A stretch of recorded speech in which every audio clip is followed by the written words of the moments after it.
M Santmat channel को subscribe करें, साथ ही घंटी को दबाकर ऑल नोटिफिकेशन सेलेक्ट करें। आप सभी से आग्रह है कि सत्संग को पूरा अंतिम तक देखें। बोलिए श्री सद्गुरु महाराज की। अभी हम सब लोग बड़ी पुरानी सलाह को सुने हैं,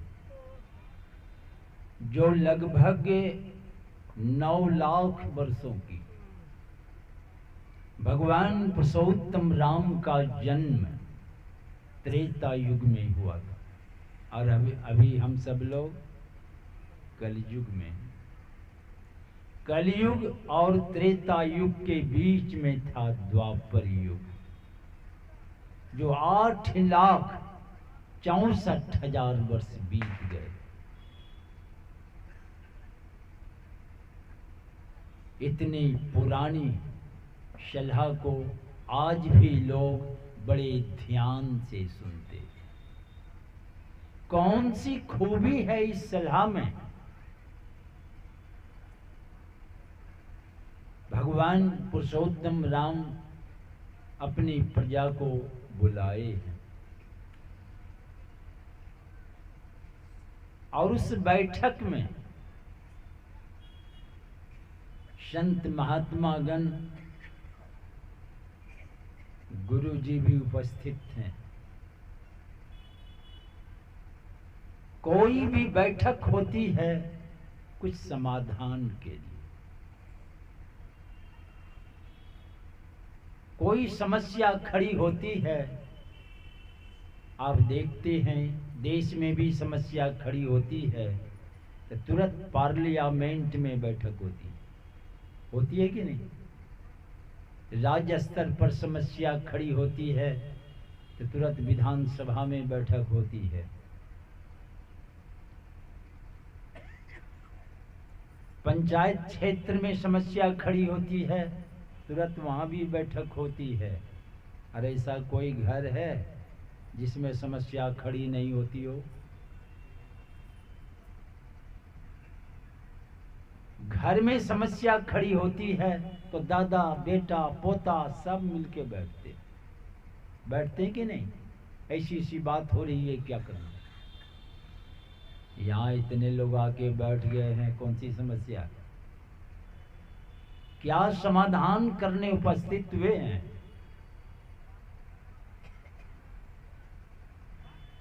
समस्या तो उस समय भी थी, भगवान खड़े हुए हैं। क्या है समस्या? ज्यों परिलोक यहाँ सुख चहहु। क्या कह रहे हैं कि ज्यों परलोक और यहाँ, जब तक धरती पर हैं आप, कब तक रहेंगे? सदा रहेंगे? अरबों वर्षों की सृष्टि में अरबों अरब लोग आए, सब चले गए। अभी धरती पर 7 अरब से कुछ अधिक लोग हैं। क्या ये सब बैठे रहेंगे? बस पारी आने की देरी है। ये मौत की पारी, इसीलिए देख रहे हैं, सावधान हो जाइए। ये तिथि आने वाली है, शंका है किसी को क्या? तो ये तिथि आने के पहले आप इस पार से उस पार भाग के चले जाएं। कहाँ चले जाएं? इस पार से गंगा के पार, उस पार में पारी नहीं आती है मौत की क्या? जिस दिन मौत की पारी आके खड़ी हो जाएगी, कोई सुनवाई नहीं होगी कि छत की ढलाई नहीं हुई है, बेटी की शादी नहीं हुई है, यह हर वह काम बाकी है, कोई सुनवाई नहीं होगी। आप इधर सलटने में हैं, यमराज आएगा आप ही को सलट देगा। अकबका के लोग रह जाते हैं। तो समस्या क्या है? भगवान कह रहे हैं कि ज्यों परलोक और यहाँ दोनों जगह अगर सुखी रहना चाहते हो तो सुनी मम वचन हृदय दृढ़ गहु, मेरी बात को हृदय में धारण कर लो। जब तक इस दुनिया में हैं यहाँ भी सुखपूर्वक रह सके, यहाँ से जब शरीर छोड़ के कहीं तो जाएंगे वहाँ भी सुखपूर्वक आप रह सके। ये दोनों जगह की बात भगवान पुरुषोत्तम राम रख रहे हैं। इसका माने क्या हुआ? सब दुखिया है।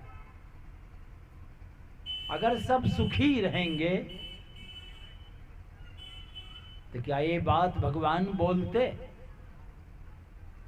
यहां और वहां दोनों जगह अगर आप सुखी होना चाहते हैं तो भगवान क्या सलाह दे रहे हैं? घबराओ नहीं। यहां तो रात दिन एड़ी चोटी पसीना बहा रहे हैं, सुख का मुंह नहीं देखने को मिला। आशा लगाए हैं सर, ये करेंगे सुख होगा, ये करेंगे वो करेंगे सुख होगा, ये वो करते करते गए, सुख का मुंह नहीं देख पाता। जवानी चली गई, बुढ़ापा आया, आशा लगाए हैं और बुढ़ापा। घर घर जाके देखिए बूढ़ा की स्थिति। एक बूढ़ा आए हमारे आश्रम में, कहे बाबा हम जाए छे डीएम के पास केस करेला। बोले के ना तो बेटा खाई ले दीजिए। बेटा दरोगा, अब पोता और बड़ी प्रशासन विभाग पर है, अब बूढ़ा को खाना नहीं। बोले बात की छे? अब बात अब घर में तो बहुत बात है।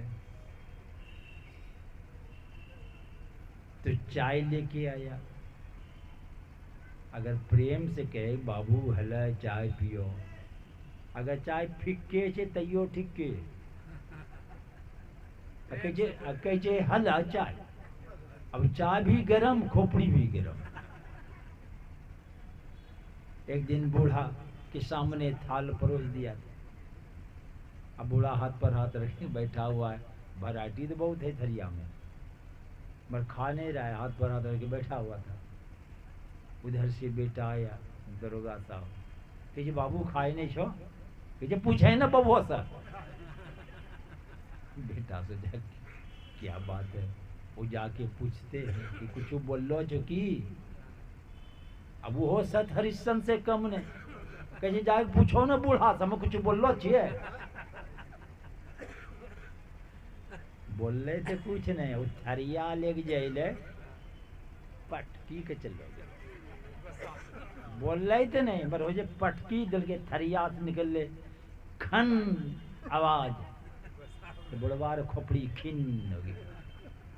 खैलो जेता वो जे 14 वैरायटी छे, आ थरिया पटकी के चल रहे बतलाओ। यही सबसे समस्या है। अब बूढ़ी सब भी कम ने, पुतहू की तो बात छोड़िए। एक बेटा बहू लेके आई, बहू आ गई घर, जैसे अभी नहीं अभी तो पदार्पणे की है, जैसे सास की तेरन छू के प्रणाम करती है तो पैर छिटका के बुढ़िया क्या कहती है, दिल को टीवी। आने के साथ एक हथौड़ा, बदले क्या होगा? अरे आई वहां पकड़ के बेटी बड़े प्रेम से दुलार से, अब तो ही मालिक छो, करो घर देखो सुनो, केनो दिल जुड़ा जे। आने के साथ एक हथौड़ा।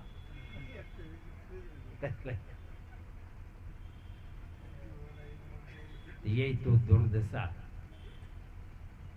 समस्या तो घर घर की है। ये है गोड्डा। समस्या जानते हैं? गो मने क्या होता है? मने जाओ, अंग्रेजी शब्द को नहीं जाना। गोमणि इंद्रियां। अरे अड्डा मने खेत में अड्डा देते ना, मिट्टी की ढेर। बस अड्डा में बस ढेर, हवाई अड्डा में हवाई ढेर, यही है गो अड्डा। मन ये इंद्रियों के अड्डा में आंख बंद कर देख ले, ऐसा गड्ढा है। और आंख बंद करके देख लीजिए, आज तक कोई अमीन पैदा लिया है, इसमें कितनी कड़ी गिरेगी। वही गड्ढा में हम लोगों को ढकेल दिया गया है। आंख बंद करके देख लीजिए, और छोर नहीं बुझाता है, और वही गड्ढा में डाल दिया गया है। काया दुर्गे दुखद बंदी खाना, जले अग्नि यामे दुख के। हम बंदी युग युग से जलते जल रहे हैं इस गड्ढा में। कौन निकालेगा इस गड्ढा से? खाली यही गुड्डा, अरे सारी धरती ही गुड्डा है, सब इसी गड्ढा में पड़ा हुआ है। कचिया पास कि डिलीट पीएचडी पास, सब यही गड्ढा में जमा हो गया है। समस्या यही है, इस गड्ढा से निकालेगा कौन? कौन निकालेगा? जो गिर गया है निकालिए, निकलने का है उपाय कि कोई आएगा? कौन निकालेगा?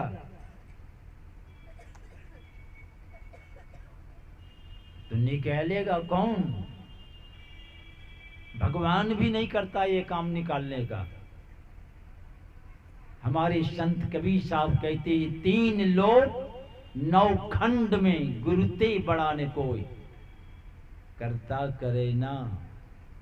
ये लोग भी गड्ढा तो नहीं निकालता, तब कौन निकालेगा? गुरु करे, सो गुरु करते।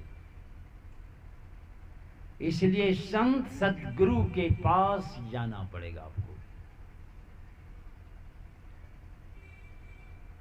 और वो राज और भेद को जानकर एकदम आराम से बैठकर, एकदम आराम से बैठ, यह काम होता है। बाकी काम तो उठ बैठ भाग दौड़ बहुत करना पड़ता है। ये कैसा काम है? आराम से हाथ गोड़ सब समेट लीजिए, आंख बंद कर लीजिए, एकदम हिलिए डोलिए कुछ नहीं, एकदम शांत होके बैठे रहिए, प्रतीक्षा कीजिए। आंख बंद है, सामने क्या है? अंधकार। यही हमारा वेद कह रहा है, तमसो मां ज्योतिर्गमय। तुम अंधकार में हो, वेद कह रहा है, आप नहीं देख रहे हैं। सब लोग इसी में पड़ा हुआ है, इसलिए कहते हैं निकलो इस गड्ढा से, चलो प्रकाश की तरफ। क्यों जाएं? इधर कोई खतरा है क्या? कहा असतो मां, इधर असत्य का खेल चल रहा है, और हम लोग सत्य समझ के पकड़े हुए हैं। पकड़े रहिएगा।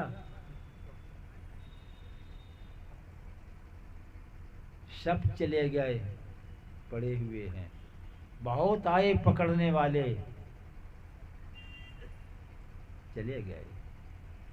एक ढेला भी ले गए, कोई ले गया है कुछ साथ जाने वाला नहीं है। दास कबीर कहे समझाई, अंत काल तेरो कोई न साई। चला अकेला संग ना कोई, क्या अपना पावेगा रे। अच्छा खराब जो कर रहे हैं वही संस्कार आपके साथ जाएंगे, वही आपके साथ जाएंगे। पर भगवान कृष्ण कहते हैं, एक ऐसा काम है जो पूंजी लेकर आए हो, पूंजी तुम्हारी बच जाएगी। नेहा भी कर्मणासो अस्ति, प्रत्यवायो न विद्यते, स्वल्पमप्यस्य धर्मस्य त्रायते महतो भयात्। थोड़ी सी भक्ति, भगवान कृष्ण गीता में कहे हैं, अधिक की बात नहीं, थोड़ी सी, जिन्होंने शुभारंभ किया है अधोगति में जाने से बच जाएगा। अधोगति क्या है? अरे मनुष्य शरीर के अलावे कीड़ा मकोड़ा अन्य जोनी में न चले जाए, यही अधोगति में जाना है। अगर आप बचना चाहते हैं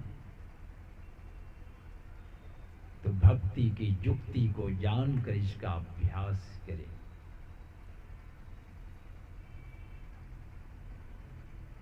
आप प्रकाश की तरफ बढ़ेंगे, आंख बंद है, अंदर में आपको देखना है। यही दोनों आंख, दोनों से धारा निकलती है। ये सूर्य नाड़ी है और बाईं चंद्र नाड़ी है। ये गर्म धार है, ये ठंडी धार है। और बिजली में क्या है? भी दो तार है, एक गर्म तार और एक ठंडा तार बोलते हैं, नहीं। और दोनों को सटाने से क्या हो जाता है? बल्ब जल जाता है, मरकरी जलती है। आप भी दोनों दृष्टि को जोड़ के देख लें, किसी से पूछना नहीं पड़ेगा। चमचमाता हुआ प्रकाश में बिंदु प्रकट हो जाएगा। आप जोड़ के देख लीजिए। अब किसी को ऐसा लगता है धो ये सब गप है, गप। स्कूल में पढ़ते थे तो साइंस टीचर जो है पढ़ा रहे थे कि Zn+H2SO4, जस्ता पर तनु गंध काम डालोगे उधर H2 हाइड्रोजन गैस निकलेगा। हम बीचे में अगर खड़ा होके कहते हो ये सब गप कर रहे आप, तो मास्टर क्या समझते? लगता है इसकी चवन्नी घिसक गई। तो नहीं, प्रैक्टिकल रूम में जाके लेबोरेटरी में उल्फ बोतल में जस्ता डाल के भाई तनु गंध काम्ल डालते हैं और उसमें नली और गैस जार जो है उलट के रखें कि मुंह ऊपर रखें, ये भी समझदारी की बात है। अगर हल्की गैस है मुंह ऊपर है तो ऊपर चले जाएंगे, इसलिए उल्टा के रखते हैं। अब भारी गैस है तो मुंह ऊपर है तो पेंदा में जम जाएंगे। फिर उसको जांच किया जाता है, ऑक्सीजन है कि कार्बन डाइऑक्साइड है कि नाइट्रोजन गैस है, कौन गैस है। तो उसी तरह यहाँ भी है। आंख बंद कर चले गए अपने लेबोरेटरी में, प्रयोगशाला रूम में गए। आप दोनों दृष्टि को जोड़ के देख लीजिए क्या होता है, जोड़ के देख लीजिए। वह होगा जो सारी पृथ्वी पर की सारी संपत्ति आपके पॉकेट में ना जाए। वो लाभ नहीं मिलेगा आपको जो ये दोनों दृष्टि की धार एक कर लेंगे। तो हमारे संत कबीर साहब फैसला सुनाए, जैसे एक होगी, जैसे आप रेडियो बजाते, सुई को लेके घुमाते घुमाते BBC लंदन पर खड़ी कर दिए, मीटर पर एकदम पॉइंट पर खड़ी हो जाएगी, तो वहां की बात आप सुनेंगे नहीं। जरा सा अगल बगल हो तो कैसे आवाज होती है? कचबच कचबच कचबच कचबच नहीं। तो वैसे उस मीटर पर आपकी दृष्टि नहीं खड़ी हुई, इसलिए कचकच कचकच। उसी के लिए कचहरी है कि कचकच का हरण करने के लिए कचहरी। मगर यहाँ हरी क्या होगा? दादा फाइल ढोते ढोते बेटा ढोने लगा, बेटा भी मर गया, पोता ढो रहा, और कब तक ढोता रहेगा पता नहीं। मगर आप चलें इस कचहरी में, जन्मों जन्मों का कचकच। हमारे भगवान कृष्ण उत्तर गीता में कहते हैं, मुहूर्त मपियो गच्छे नासाग्रे मनसा सर्वम तरति पापानाम तस्से जन्म सतार्जितम। सैकड़ों जन्मों का किया हुआ जो भी गड़बड़ सड़बड़ है, उससे आप पार निकल जाएंगे। माने फाइलें खत्म, सारे जन्म जन्मांतरों का अच्छा खराब जो फाइल ढो रहे हैं, आप जाएं इस कचहरी में, पर वहां वकील चाहिए, वो पन्ना पड़ाएगा आपको, यही यही बोलना है, जरा सा जाओ और फिर हुआ।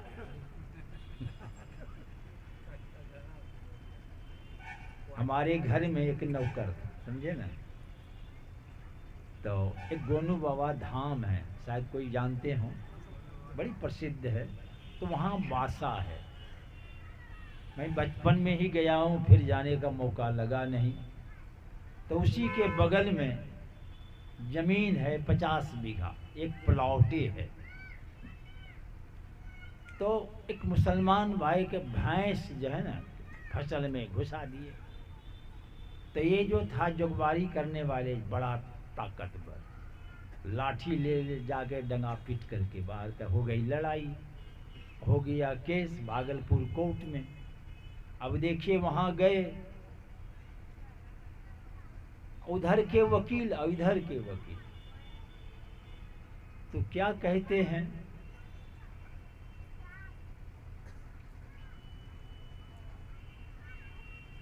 कि सवेरे लड़ाई हुई तो उधर के वकील कहते हैं कि हुजूर लड़ाई संध्या समय हुई है, इसलिए फॉल्स है यह। तो हमारे इधर के वकील तुरंत खड़ा होके क्या संभालते हैं, तो हुजूर देहाती लोग जो है ना शाम को भी सवेरे कहते हैं, शाम को भी सवेरे बोलते हैं। तो हाकिम पूछते कि हाँ जी, कहले हाँ जो रमानी के जो बेलवा सवेरे लगा दिए, मगर हो रहे 6-7 शाम के बेलवा सवेरे लगा दिए। देखिए बुद्धि देखिए। तो वहां वकील चाहिए, यहाँ सदगुरु आपको उस इजलास में समझा बुझा के भेजेगा। हमारे गुरु महाराज को भी समझाए वही कौन, राजेंद्र बाबू, बाल बच्चेदार, पहले उन्हीं से दीक्षा लिए गुरु महाराज। भागलपुर मायागंज मोहल्ला में उनका घर, राजेंद्र बाबू का, बाल बच्चेदार। गुरु महाराज सन्यासी भेष आए हैं भजन वेद लेने। हमारे देश की परंपरा है। ये कहलगांव कोहल ऋषि के सुपुत्र कौन थे, अष्टावक, राजा जनक महागृहस्थ के गुरु बने। और राजा जनक महागृहस्थ हैं, वे किसके गुरु बन गए, महाविरक्त सुखदेव मुनि के। तो विरक्त के शिष्य महागृहस्थ, और महागृहस्थ के शिष्य महाविरक्त। देख लीजिए, ज्ञान जहां मिले ग्रहण कर लीजिए। ये ना देखिए हमारे वशिष्ठ मुनि को 100 बच्चा, 100 बाल बच्चा, पढ़े है ना, सुनिए कि नहीं। और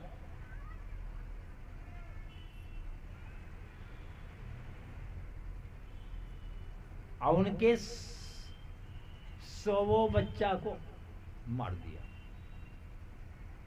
कौन मार दिया, राम और लक्ष्मण को ले गए साथ यज्ञ की सुरक्षा कराने, कौन ले गए, विश्वामित्र,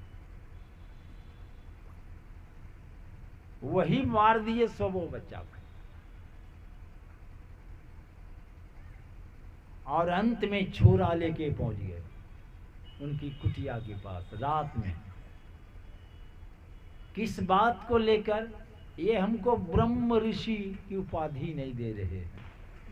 जब जाए उनके पास, ओह राजर्षि विश्वामित्र, ये पसंद इनको नहीं, ब्रह्म ऋषि नहीं कहते, इसीलिए मार दिया।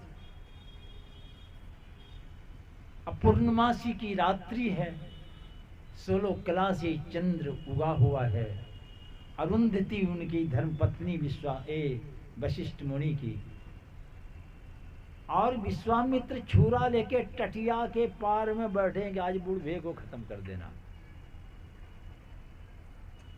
अब ये देखिए विश्वामित्र तो ये प्लान बना रहे हैं कि आज बूढ़ा को खत्म कर देना है।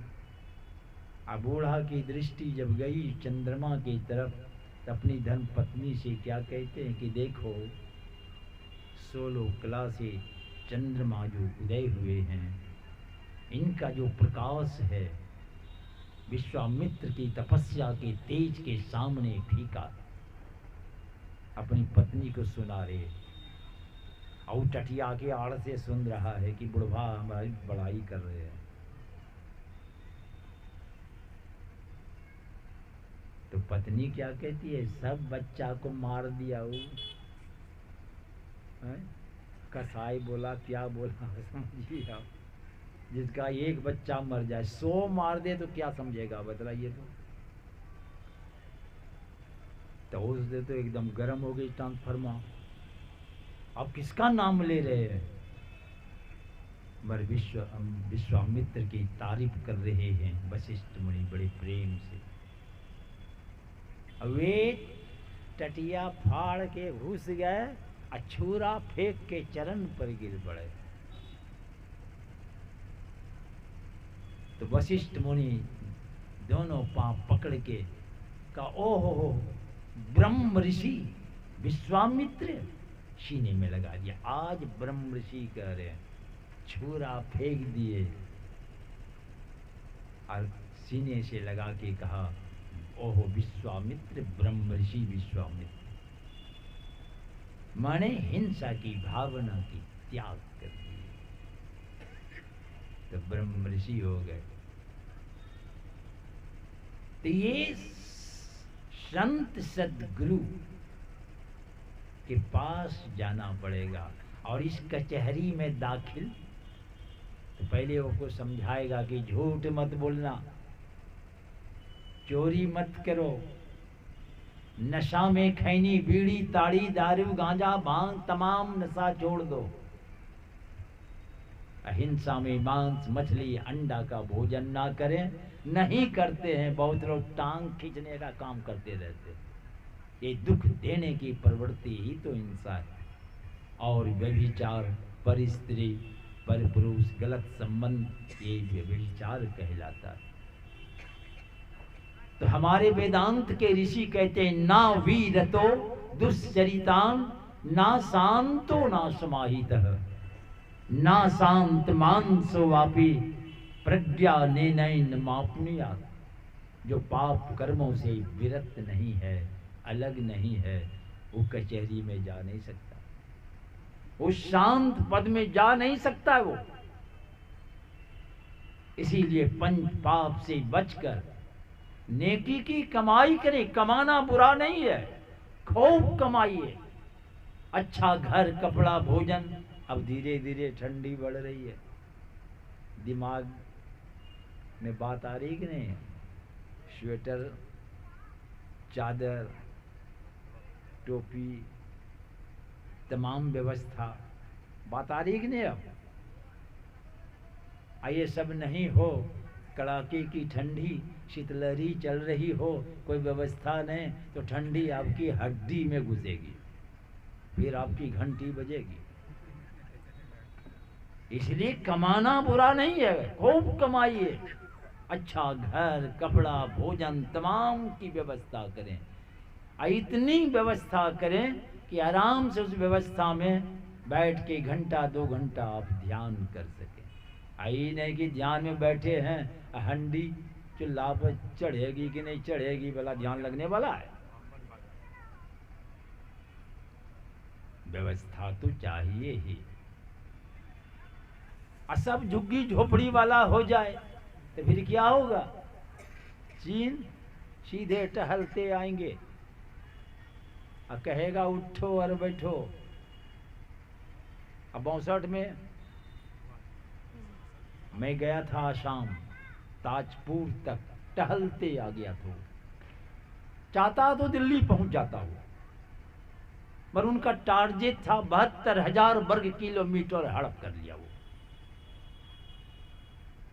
मगर आज जैसे मजबूत कोई कुत्ता के पीछे 10 कुत्ता जब दौड़ता है, तो जो मजबूत है ना, तो ऐसे आगे देखता है तो सब कुतबा उधरे रुक जाता है, और आगे खखोरता है, पिछला टांग से गर्दा धुर्रा पत्ता उड़ाता है। हिम्मत नहीं होती है जाए, जानता है जाने से क्या होगा, इसलिए दूरे से भू भू करता है और गर्दा धुर्रा उड़ाता है।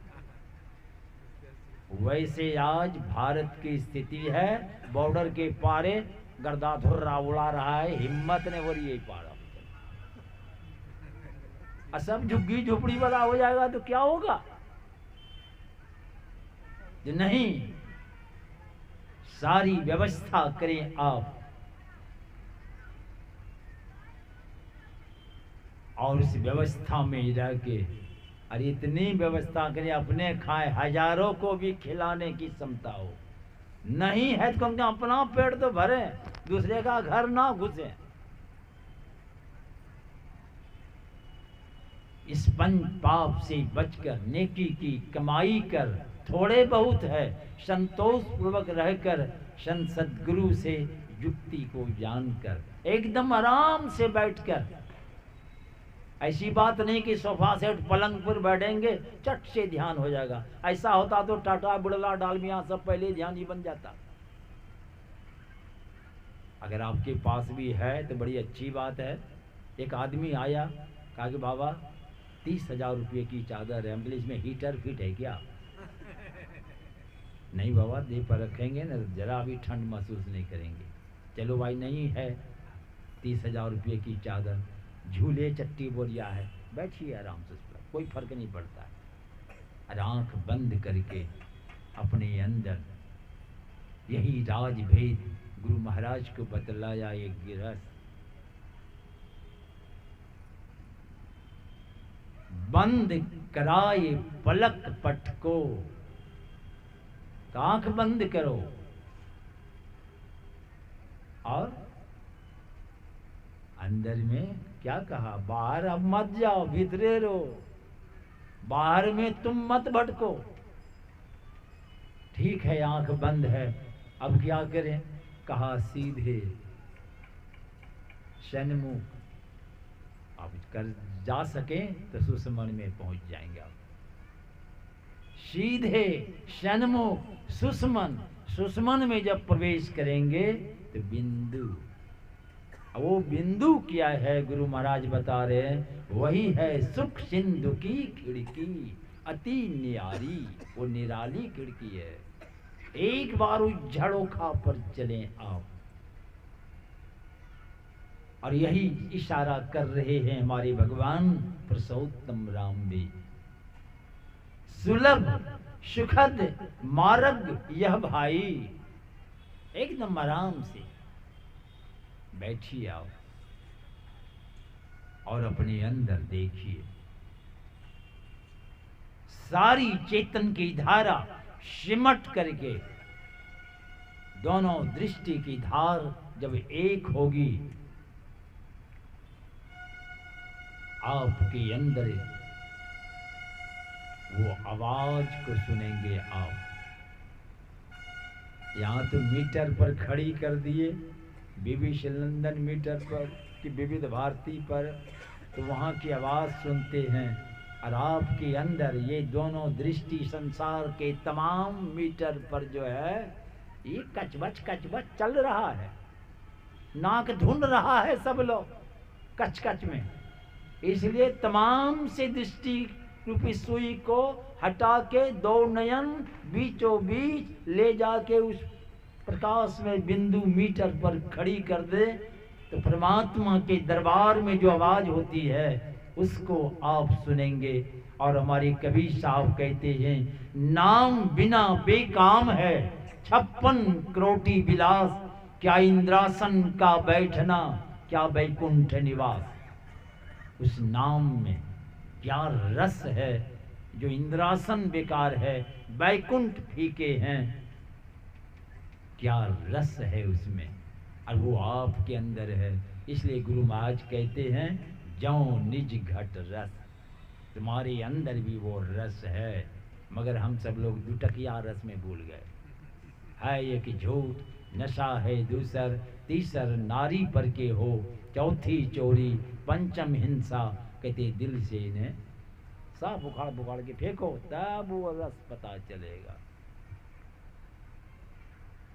तब उस रस का स्वाद मिलेगा आपको। आज दुटकिए में भूल गए, नहीं, यही छोड़ना पड़ेगा उसको। आराम से बैठिए, आंख बंद कीजिए और दोनों दृष्टि को जोड़कर देख लीजिए। क्या प्रयोग है ये, करके देख लीजिए, तब पता चलेगा। समझाने वाले तो बहुत समझा रहे हैं, कितनों ही खीर पूड़ी तमाम वैरायटी की बात हो, और जब तक पका के खाइएगा नहीं, सुनने से कोई स्वाद का पता चलेगा। इसलिए सुनाया जाता है कि करने की इच्छा जग जाए। ये सत्संग से प्रेरणा मिलती है, मन में एक जोश होता है, नहीं करना चाहिए। ये बात जब घुस जाएगी तो हाथ पर हाथ रख के बैठा रहेगा नहीं, प्रयास करेंगे। अगर सत्संग छोड़ देंगे तो फिर क्या होगा? दुनियादारी के काम धंधा में धीरे धीरे डिस्चार्ज हो जाते हैं, सब जोश ठंडा हो जाता है। इसीलिए बार बार देखते हैं मोबाइल को भी चार्ज किया जाता है, तब काम करता है। वैसे ही बार बार सत्संग में बैठने से चार्ज हो जाता है। 2-4-10 दिन चलता है, धीरे धीरे फिर डिस्चार्ज। तो इसलिए बार बार सत्संग में जाइए, एकदम चार्जर होगा और आप साधना में आगे बढ़ेंगे। यही चार्ज की व्यवस्था के लिए कमेटी की गठन की गई है। आई गोड्डा गड्ढा में है, कैसे निकलिएगा? इसकी व्यवस्था होगी। जिला अधिवेशन, झारखंड प्रांतीय अधिवेशन कुरपट्टी में 21-22 फरवरी को गोड्डा जिला अधिवेशन होने वाला है। 21-22 फरवरी और 2-3 अप्रैल को बारकोप के इधर झारखंड प्रांतीय अधिवेशन होगा उस स्थिति में। और भी कुछ प्राइवेट प्रोग्राम सब बने हुए हैं। तो इसलिए कमेटी की गठन की गई है कि सही सलामत ढंग से गुरु महाराज का ज्ञान जन जन में। और ये तो बड़ी बड़ाई करने की बात है कि झारखंड एक तरफ और गोड्डा जिला में जितने सत्संगी हैं शायद उतना झारखंड में नहीं है। ये गोड्डा जिला में जितना सत्संग होता है, गिरिडीह वगैरह उधर तो 0। एक धनबाद में है जरा सा, फिर बोकारो है, थोड़ा सा रांची है,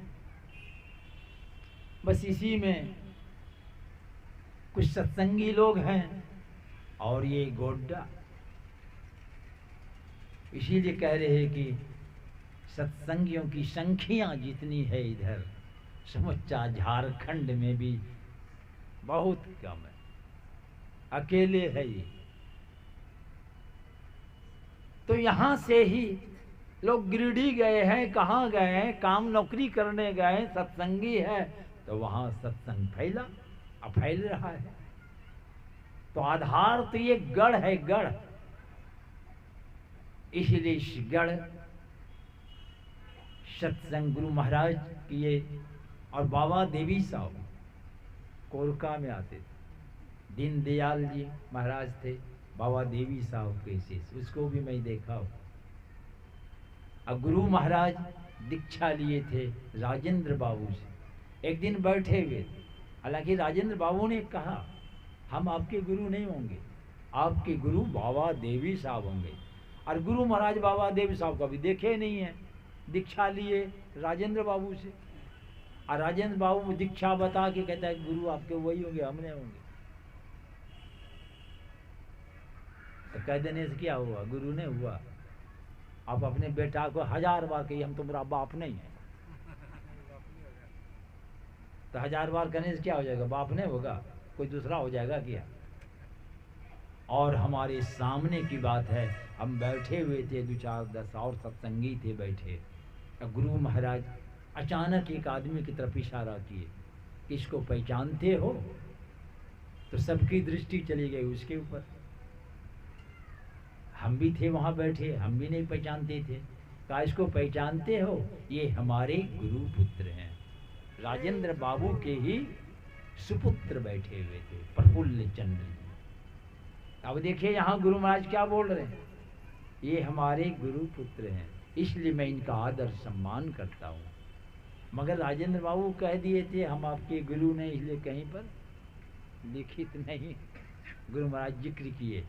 मगर यहाँ हमारे देश में लिखित है वो लिखित दोनों संविधान चलता है। तो गुरु महाराज बोल रहे हैं ये हमारे गुरु पुत्र। तो हमारे देश की ऐसी परंपरा है, यहाँ ज्ञान मिले लेके अपना गड्ढा से निकलिए, नहीं तो ये गड्ढा में कब से गिरे हुए हैं। यही दुख का अड्डा है, अड्डा 9 द्वारन 10 चारी इन दृढ़ में, भव दुख सह हूं अपार, अपार दुख। यही 9 द्वार वाला हम लोगों का शरीर है, 2 आंख 2 कान, नाक में 2 छिद्र, मुंह एक साथ, मलमूत्र विसर्जन का ये 9 द्वार हैं। 14 इंद्रियां हैं, 5 काम करने वाली कर्मेंद्रियां, 5 ज्ञान करने वाली ज्ञानेंद्रियां, 4 अंतःकरण मन बुद्धि चित्त अहंकार। तो ये 9 द्वार वाले शरीर के अंदर, अंदर के अंधकार में, 14 इंद्रियों के घाट में जब तक हम लोग का निवास रहेगा, गुरु महाराज कहते तुम्हारे कपाड़ पर दुख का पहाड़ रहेगा। इसीलिए इस गोड्डा से निकलना है, गोड्डा छोड़ के मत जाइएगा कहीं, ये गोड्डा छोड़ना है, गो के अड्डा में जो गिरे हुए हैं, इससे निकलिए तो पता चलेगा आपको कि किस अड्डा में आके खड़े हो गए। जीवन आपका सार्थक और सफल होगा। बातें बहुत है, इसलिए युक्ति को लेकर आराम से ये काम करें। बीच में ही घंटी बज गई, आपकी मृत्यु हो गई, चिंता की बात नहीं। भगवान कहते हैं मर के पहले स्वर्ग लोक जाओगे, लौट के आओगे, श्रीमान कुल घर में आपका जन्म होगा।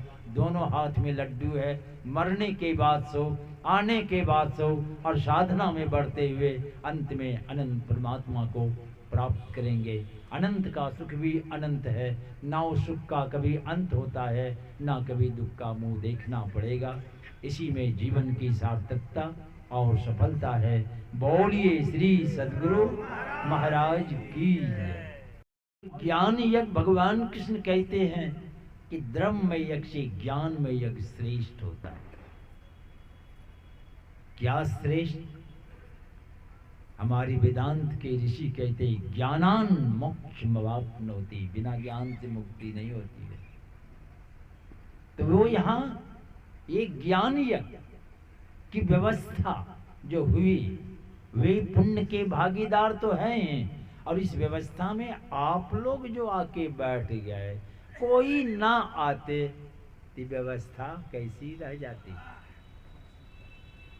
ये आयोजन की सफलता होती, आपके आने से शोभा बढ़ गई, आयोजन की सफलता हुई, इसलिए आप भी पुण्य के भागीदार हैं।